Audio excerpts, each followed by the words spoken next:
Hello everyone, this is our final project for computer networking, and I am Yixuan Ma, or Miss Ma.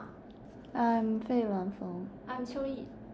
Okay, so let me start by giving an overview of our project. The goal of our system is to build an interactive web-based tool that performs multi-protocol traceroute operations using ICMP, TCP, and UDP, and also visualizes the network path to user-defined targets. We choose to separate the architecture into a backend and front-end. This separation helps isolate the traceroute computation logic from the user interface, making our system easier to develop, debug, and extend. So that's the big picture, but how do these components work behind the scenes? I'll walk you through the backend first, and then we'll dive into the front-end side. Our backend has three main components that work together to handle the traceroute logic. First, app.py is our Flask server.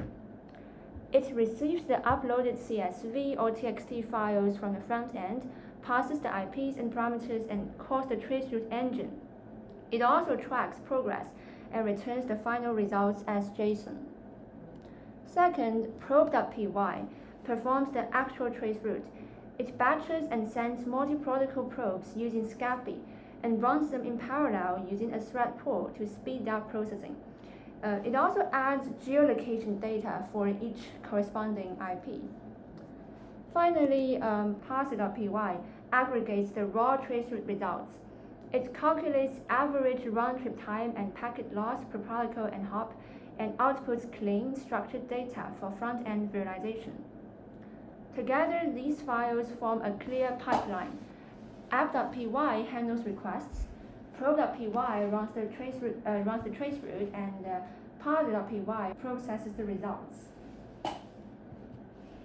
Our front end was built with React app and lives in the front end folder. It handles user interactions and visualizes the traceroute results.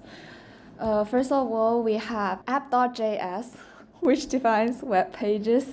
For example, landing pages and result pages. In the landing pages, there are functions for file uploading, CSV or TXT, and configuration entering, such as minimum and maximum TTL and probe count. Once submitted, a post request will be sent to the Flask backend, app.py.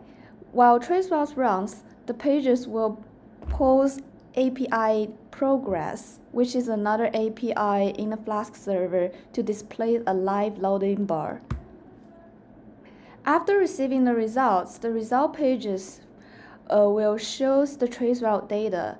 It shows detailed hop tables for each destination, calculates the package loss, and enables search filtering. It also supports exporting the results in multiple formats such as JSON, CSV, TXT, and PDF. Finally, we have a component called tracemap.js, which provides interactive visualization. This component renders an leaflet map with all traceroute hops. Each protocol is color-coded and displayed with customer markers, such as we have red customer markers for TCP, yellow for UDP, and then green for ICMP.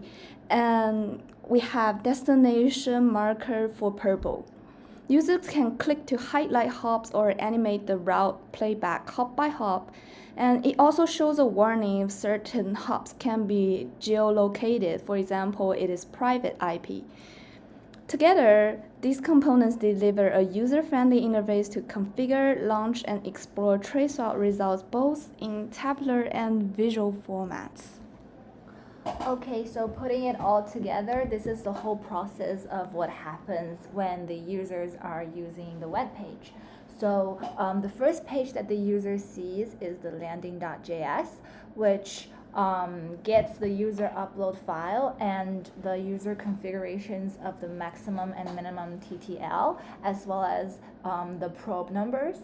And then these information will be passed to the backend by calling app.py, which is the Flask server.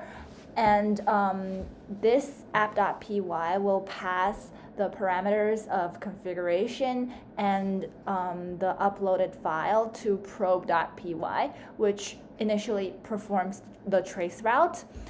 So probe.py does two things. The first thing is it sends the packets to the destinations, and the second thing is it uses ipinfo.io, which is like a public database that can give us the location of each IP address. And then these two, the returned hop IP addresses as well as the locations of each hop will be aggregated by parser.py into a JSON file, which is then returned back to app.py and then returned back to the second page that the user sees, which is result.js. This is the second page that the user sees, and on the left side, result.js basically just visualize the trace route results in like a table like this, and then the right side, result.js locates the exact location on OpenStreetMap and visualize it to the users. As for the division of labor, Feiluan is responsible for writing the front-end code, and Yixuan is responsible for writing the back-end, and I'm responsible for merging the two together. However, in the later phase of our project, we work together without any clear division of labor anymore, because there are a lot of bugs to be solved, and in order to prevent merging conflicts, when we upload our work onto GitHub, we have to collaborate more closely with each other than ever. Finally, what you'll see is a demonstration of our entire project. Page of our traceroute tool called TraceViz, and you can upload a TXT file or a CSV file. Here you can see the format requirements of your file, and you can also set the TTLs and probe numbers. Here I will just set the probe numbers to 1 and leave all the TTL numbers to default, and let's start trace routing. So here on the search bar, if you have like a very large input, we made a search bar for you to easily locate the host name or the destination IP that you need. For example, I will search for 8.8.8 and then you'll be able to see it.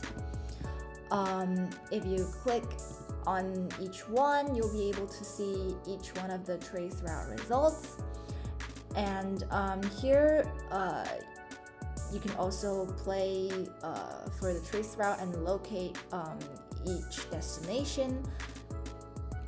Not all of the destinations are captured because we are using ipinfo.io as our database, and some of these IPs are not in the database, so we're not able to locate all of the routers. And in purple, you can see the location of the destination server, and if you make it smaller, you can also see some of the other routers that we are able to locate.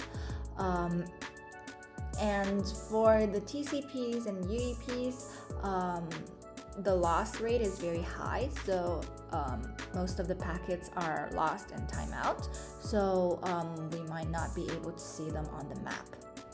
And you can also download the traceroute results as the type of file you like for maybe further investigation.